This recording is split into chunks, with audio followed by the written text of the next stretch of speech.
नमस्कार. स्वामी समर्थ अनुभूती या चॅनलमध्ये आपलं मनापासून स्वागत आहे. श्री स्वामी समर्थ. स्वामी भक्त हो, आज एका ताईने आपल्याला अतिशय सुंदर असे अनुभव शेअर केलेले आहेत. खरंच या ताई खूप भाग्यवान आहेत की त्या ताई सांगतात की स्वामी स्वामी सेवा काय असते किंवा स्वामी महाराज कोण असतात, इथपासून माझा स्वामी सेवेचा प्रवास सुरू झाला आणि स्वामींनी मला कधी सेवेत आणलं आणि कधी प्रचिती द्यायला लागले हे सुद्धा मला समजलं नाही. पण माझ्या आयुष्यामध्ये खूप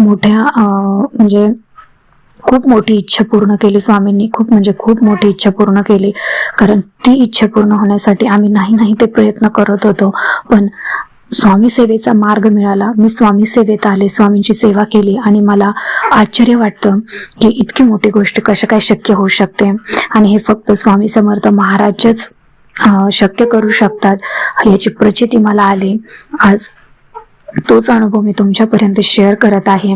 हा अनुभव शेअर करताना मला खूप आनंद होत आहे.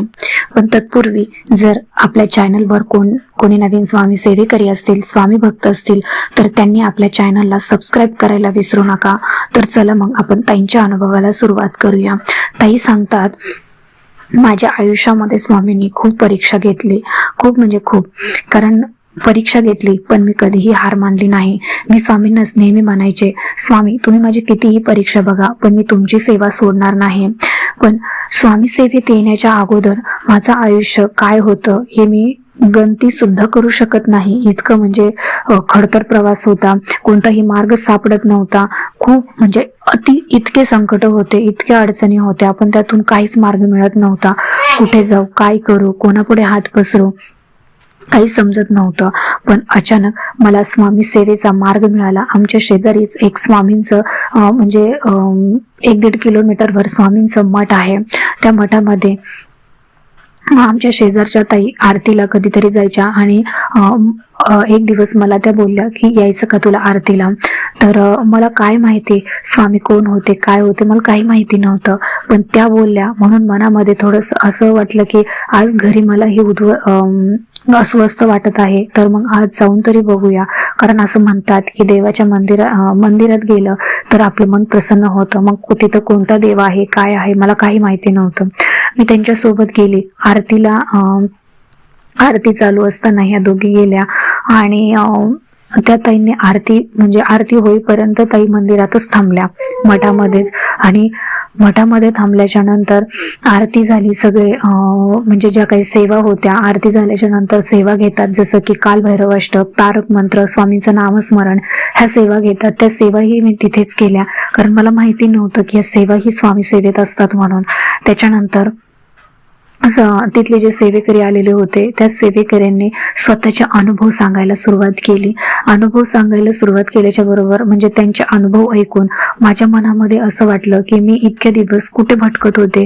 ह्यांना जर स्वामी अनुभव देतात, त्यांची इच्छा पूर्ण करतात, तर माझे देखील करतील. मी जर स्वामी सेवा केली तर माझ्या सगळ्या इच्छा पूर्ण होतील असा मनात त्या क्षणाला माझ्या मनात भाव आला. आणि जेव्हा ती आरती करून सेवा करून आम्ही जेव्हा घरी आलो तेव्हा मग 2 मिनिट मी विचार केला. तर नेमकं स्वामी सेवा काय असते. माझ्या घरात स्वामींचा फोटो देखील नाहीये. स्वामींची कशी सेवा करायची काहीच माहिती नाही. मग त्यांनी तिथल्या स्वामी सेवेकऱ्यांना विचारलं मठातल्या की स्वामी सेवा काय असते हो आणि कशी करायची, कुठून सुरुवात करायची, काय करावं लागतं त्याच्यासाठी, अशा असंख्य प्रश्नांची उत्तरं त्यांना त्या स्वामी सेवेकऱ्या दादांनी दिले. तर त्या ताई सांगतात की त्या दिवसापासून मी स्वामींच्या सेवेत मठातूनच तिथे विक्रीचे स्टॉल लागतात बघा, त्या मठामध्येच ग्रंथ भांडार म्हणून होतं. तिथेच आपले स्वामी चरित्र सारामृत ग्रंथ भेटतो. तिथून त्यांनी ग्रंथ आणला. त्याच्यानंतर जपमाळ आणली आणि ताई स्वामी सेवेला लागल्या. त्या दादांनी सांगितलं की पहिले कोणतीही सेवा करू नका, पण सुरुवातीला स्वामी चरित्र सारामृताचे 3 अध्याय वाचा आणि 11 माळी जप करा. मी फक्त एवढंच करायचे. हे केल्याच्या नंतर माझ्या मनामध्ये इतकं मी रोज एवढंच करायची, मला बाकीचं काही माहिती नव्हतं. 11 माळी तर माझ्याकडून होत नव्हत्या कारण घरामध्ये माझी मुलं होती, घर सांभाळायचं होतं, घरातलं सगळं कामही करायची होती आणि ते सगळं करून मला या सेवा कराव्या लागायच्या. तर मग मी फक्त एकच माळ करायची. मग त्या ताई सांगतात की मला जमेल तसं मी सेवा करायला लागले. म्हणजे 3 असे अध्याय क्रमशः वाचत गेले. तर 7 दिवसामध्ये माझा तो ग्रंथ पूर्ण व्हायचा. असं मी 1 महिना झालं करत होते. असेच काही दिवस उलटून गेले. मग ताईंनी सांगितलं की ताईंच्या परत मनामध्ये आलं की जर इच्छापूर्ती आपली इच्छा पूर्ण करायची असेल तर काय करावं लागतं. तर तिथल्या सेवेकऱ्याने सांगितलं की तुम्ही संकल्पयुक्त सेवा करा म्हणून. तर ते ताई बोलल्या की कोणती संकल्पयुक्त सेवा करावी लागेल. तर त्यांनी सांगितलं स्वामी चरित्र सारामृताचे तुम्ही 108 पारायण करा. तर त्या ताईंनी स्वामी चरित्र सारामृताचे 108 पारायण करायला सुरुवात केली.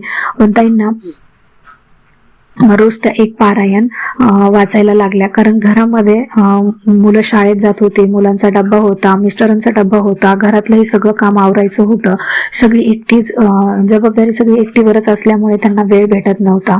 मग त्यातूनही त्या रोज 1 स्वामी चरित्र सारामृत करायच्या. असं करता करता त्यांना त्यांचे 21 पारायण झाले. 21 पारायण झाले आणि त्यांना 21व्या दिवशी असं दिसायला लागलं जी त्यांनी पूजा मांडणी केली होती. म्हणजे 108 दिवस तर एका ठिकाणी पूजा मांडणी किंवा पाटावर तर करून ठेवू शकत नाही. कारण 108 दिवसामध्ये आपल्या प्रत्येक महिन्याला मासिक धर्म असतो, खूप काही अडचणी असतात. त्याच्यामुळे त्यांनी देवघरासमोर बसूनच 108 पारायणाचा संकल्प सोडलेला होता. तर तिथेच त्यांनी एका साईडला देवघरामध्ये सुपारी ठेवलेली होती. तर त्या सुपारीवर त्यांना 21व्या दिवशी अक्षरशः स्वामी समर्थ महाराजांची मूर्ती दिसायला लागली. म्हणजे जेव्हा जेव्हा त्या सुपारीकडे बघायच्या तेव्हा त्याच्यावरती स्वामींची मूर्ती दिसायची. त्या ताईंना खूप आश्चर्य वाटलं. त्यांनी स्वामींच्या केंद्रामध्ये जिथून त्यांनी सेवा घेतली त्या सेवेकरी दादांना विचारलं की दादा माझ्यासोबत असं होत आहे. त्या दादांनी सांगितलं की तुमची सेवा स्वामींपर्यंत पोहोचली आहे आणि लवकरच तुमची इच्छा पूर्ण होणार आहे. तर त्या ताईंना खूप आनंद झाला आणि त्यांनी परत म्हणजे 21 तर झाले होते त्यांची सेवा तर चालूच होती, कंटिन्यू केलं त्यांनी. 22वं जेव्हा पारायण सुरू होतं तेव्हा त्याच्यानंतर त्यांनी इतकी उत्साहाने ती सेवा पूर्ण केली ना 108 पारायण. त्यांच्या मनामध्ये फक्त एकच पॉझिटिव्हिटी होती की काही झालं तरी स्वामी माझी सेवा म्हणजे स्वामी माझी इच्छा नक्की पूर्ण करणार आहेत. आणि असं करता करता त्यांचे 108 पारायण पूर्ण झाले आणि जी 2 वर्षाची त्यांची जी इच्छा पूर्ण होत नव्हती ती स्वामी चरित्र सारामृत म्हणजे त्यांचे 108 पारायण झाल्याच्या नंतर ती इच्छा पूर्ण झाली. तर ती इच्छा अशी होती की त्या ताईंचे एका माणसाकडे 1.5 ते 2 लाख रुपये गुंतलेले होते. त्यांनी खूप प्रयत्न केले होते, खूप त्या मागे लागलेल्या होत्या, पण त्यांचे ते पैसे तो देतच नव्हता. काही कारण सांगायचा, काही कारण बोलत होता, पण नेहमी तो त्यांना टाळाटाळ करायचा, त्यांचे पैसे देत नव्हता. मग त्या ताईंना काय मार्ग काढावा काहीच कळत नव्हतं. त्या खूप फ्रस्ट्रेट झालेल्या होत्या. मग त्या ताई बोलल्या की जेव्हा मी स्वामी सेवेचे 108 पारायण केले तेव्हा मला स्वामींनी जेव्हा 108 पारायण म्हणजे 3 महिन्याच्या आतच मला हा अनुभव स्वामींनी दिला. कारण 3 महिन्यामध्ये म्हटलं तरी 108 पारायण करायला 3 ते 4 महिने लागतात. आपल्याला महिन्याचा मासिक धर्म असतो, भरपूर काही अडचणी असतात. त्यांचे 4 महिने हे पारायण चाललं आणि 4 महिन्यामध्ये स्वामींनी त्यांना हा खूप मोठा अनुभव दिला. त्या ताई सांगतात माझ्यासाठी हा सगळ्यात मोठा अनुभव होता. दुसरा अनुभव त्या ताई सांगतात की माझ्या बहिणीला, माझी बहीण स्वामी सेवेकरी नव्हती पण तिच्या आयुष्यामध्ये सुद्धा खूप अडचणी होत्या. तिला प्रत्येक गोष्टीला म्हणजे ती नेहमी आजारी असायची आणि एकदा तर तिच्या पोटामध्ये खूप दुखायला लागलं होतं म्हणून ती सोनोग्राफी, डॉक्टरने तिला सोनोग्राफी करायला सांगितली. सोनोग्राफी केल्याच्या बरोबर त्यांनी किडनी थोडी खराब आहे म्हणून सांगितलं. तर त्याच्यावरती गोळ्या औषधं दिले, सगळं काही झालं. पण काही दिवसानंतर त्याच किडनीवरती जी मेन किडनीची शिर होती त्याच्यावरती खूप मोठी गाठ उद्भवली आणि ती गाठ त्या ताईंना जाणवायची, म्हणजे दुखायची ती. म्हणून त्या परत सोनोग्राफी त्या डॉक्टरांकडे गेले, सोनोग्राफी केली आणि सोनोग्राफी केल्याच्या नंतर त्या डॉक्टरांनी सांगितलं की ताई तुमची जी किडनीची मेन शिर आहे त्या शिरेवरच तुमची ती गाठ आहे, त्याच्यामुळे ऑपरेशन जरी केलं तरी ते सक्सेस होईलच याची गॅरंटी आम्ही देऊ शकत नाही, असं डॉक्टर बोलल्याबरोबर त्या ताईंच्या पायाखालची जमीन सरकली. मग काय करावं काही सुचत नव्हतं त्या ताईंच्या बहिणीला. कारण अर्थातच त्या कोणत्याही देवाची सेवा करत नव्हत्या किंवा कोणत्या देवाला असं मानायच्या, पण त्या असं सेवा करत नव्हत्या. मग त्यांनी त्या ताईंना म्हणजेच बहिणीला सांगितलं की असं असं आहे, मग मी काय करू म्हणून मला खूप टेन्शन आलं आहे आणि डॉक्टरांनी गॅरंटी दिली नाही. मग ह्या ज्या स्वामी सेवेकरी ताई होत्या त्यांनी त्यांच्या बहिणीला धीर दिला, तू काळजी करू नकोस, सगळं काही स्वामींवरती सोडून दे, तुझं सगळं व्यवस्थित होईल. स्वामी खूप मोठ्या संकटातून स्वामी भक्तांना, स्वामी सेवेकऱ्यांना वाचवतात, मग तुलाच का नाही वाचवणार. म्हणून ह्या स्वामी सेवेकरी ताई होत्या, त्यांनी स्वामींसमोर प्रार्थना केली की स्वामी देवा, स्वामी महाराजा काही करा, पण माझ्या बहिणीचं जे काही दुःख आहे, जे काही अडचणी आहेत, जे तिला डॉक्टरांनी सांगितलेलं आहे की तुझी जे म्हणजे तुझं ऑपरेशन सक्सेसफुल होणार नाही, ते सगळं व्यवस्थित होऊ द्या, एवढीच माझी प्रार्थना आहे. तर त्या ताईंनी ही प्रार्थना केल्याबरोबर त्याच्यानंतर तिला सांगितलं की तू ज्या साईडला तुझी म्हणजे ज्या साईडची तुला किडनी खराब सांगितलेली आहे त्या साईडला तू पोटावरती हात ठेव आणि स्वामींचं अखंड नको पण स्वामींचं नामस्मरण कर, तुला जसं जमेल तसं. त्याच्यानंतर 11 वेळेस स्वामींचा तारक मंत्र म्हण, एका ग्लासामध्ये पाणी घे, उजवा हात ठेवून त्याच्यावरती 11 वेळेस तारक मंत्र म्हण आणि त्याच्यात विभूती टाकून ते पाणी रोज पी. असं तू करत राहा, असं काहीच म्हणू की मी 21 दिवस करते, 51 दिवस करते, असं काहीच नाही. तू फक्त करत राहा आणि काय आश्चर्य व्हावं, 15 ते 20 दिवसामध्येच त्या ताईंना खूप मोठा अनुभव आला. 15 दिवसानंतर त्या परत चेक करायला गेल्या, तेव्हा डॉक्टरांनी सांगितलं, म्हणजे डायरेक्ट त्या ऑपरेशनलाच त्या 15 दिवसानंतर त्या डॉक्टरांकडे चेक करायला गेले, तेव्हा डॉक्टरांनी सांगितलं की तुमची जी मागच्या वेळेस तुम्ही सोनोग्राफी केली होती त्याच्यामध्ये तुमची मेन शिरावरती गाठ होती ना. तर त्या ताई बोलल्या हो. तर ते डॉक्टर बोलले की आता ह्या वेळेस म्हणजे ती गाठ आता नाहीशी झालेली आहे, ती नॉर्मल झालेली आहे म्हणून, पण तरीही ते ऑपरेशन करावं लागेल. तर त्या डॉक्टरांनी ऑपरेशन केलं, पण ते ऑपरेशन सक्सेसफुल झालं, कारण जी मेन शिरावर गाठ होती ती तिथे नव्हतीच, ती दुसरीकडे होती आणि दुसरीकडे असलेली गाठ ते ऑपरेशन त्या डॉक्टरांना म्हणजे सक्सेसफुल झालं. त्या ताई सांगतात की जेव्हा डॉक्टर असं बोलले तेव्हा मला खूप आनंद झाला. म्हणजे हे सगळं काही त्या ताईंच्या बहिणीच्या सुद्धा मनात हेच आलं की हे सगळं काही शक्य झालं ते फक्त आणि फक्त स्वामींच्या सेवेमुळेच.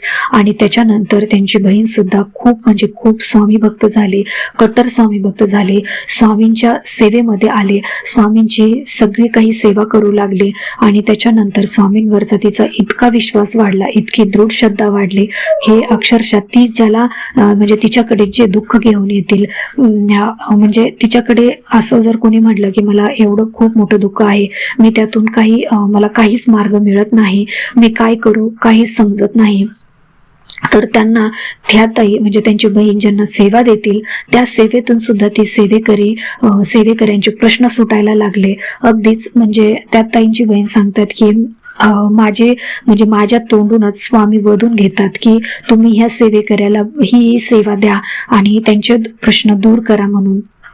आणि अगदीच मी जी सेवा देईल त्यातून त्यांना खूप मोठे अनुभव यायचे, त्यांच्या अडचणी दूर व्हायच्या, ते दुःखातून बाहेर यायचे. हे खरंच स्वामींनी माझ्याकडून खूप मोठं कार्य करून घेतलेलं आहे आणि ह्याचं जे काही फळ आहे ते मी माझ्या म्हणजे ज्या स्वामी सेवेकरी ताई आहेत त्यांना देते, कारण त्यांनीच मला ह्या स्वामी सेवेत आणलेलं होतं असं त्यांची बहीण त्या ताईंना बोलायचे. या ताई सांगतात की माझ्या हातून म्हणजे जे स्वामी सेवेकरी ताई आहेत त्या बोलल्या की माझ्या हातून म्हणजे मी पण सेवेकऱ्यांना जी सेवा द्यायची त्यातून खूप सेवेकरी घडायचे आणि जवळजवळ म्हणजे 15 ते 20 सेवेकरी मी असेच घडवलेले होते आणि इथून पुढेही स्वामी माझ्याकडून खूप सेवेकरी घडून घेतील याची मला खात्री आहे. कारण आपण जी सेवा करतो ती मनापासून आणि खूप म्हणजे मनातून श्रद्धेने विश्वासाने सेवा करतो, त्याचेच फळ स्वामी आपल्याला देतात. खरंच हा स्वामींचा अनुभव ताई सांगतात की हे स्वामींचे आलेले मला खूप मोठे अनुभव आहेत आणि त्या दिवसापासून मी स्वामींना कधीही म्हणजे विसरत नाही. स्वामींना कधीही म्हणजे एक माळ केल्याशिवाय तरी मी कधीही घराच्या बाहेर पडत नाही. बघा, त्या ताई सांगतात की हेच माझ्या आयुष्यातले स्वामींचे खूप मोठे अनुभव आहेत. श्री स्वामी समर्थ. बघा, स्वामी भक्त हो, ह्या ताईंचे अनुभव ऐकून, त्यांच्या बहिणींचे अनुभव ऐकून आपल्या डोळ्यात पाणी आल्याशिवाय राहणार नाही. कारण ह्या ताईंच्या अनुभवातून आपल्याला खूप काही शिकण्यासारखं आहे की जी म्हणजे नास्तिक जे स्वामी कोण आहेत हे ओळखत नसताना देखील स्वामी सेवेत येऊन एवढे मोठे संकट, एवढ्या मोठ्या संकटातून स्वामी त्यांना बाहेर काढतात, त्या स्वामींची सेवा करतात. तर आपण तर म्हणजे स्वामी सेवेत असून देखील स्वामींवरती शंका घेतो की स्वामी आपल्याला अनुभव देतील की नाही. स्वामींची आपण इतकी वर्ष झाली सेवा करतो, तर ह्या शंका तुम्ही न घेता निस्वार्थीपणे तुम्ही स्वामींची सेवा करा. नक्कीच तुम्हाला स्वामी याच्यातून मार्ग दाखवल्याशिवाय राहणार नाहीत. तर ह्या ताईंचे अनुभव तुम्हाला कसे वाटले मला कमेंट करून नक्की सांगा. आवडले असतील तर नक्कीच आपल्या चॅनलला शेअर, सबस्क्राईब करायला विसरू नका. तर भेटूया अशाच एका नवीन व्हिडिओ सोबत, नवीन अनुभवासोबत. तोपर्यंत सर्वांना श्री स्वामी समर्थ. धन्यवाद.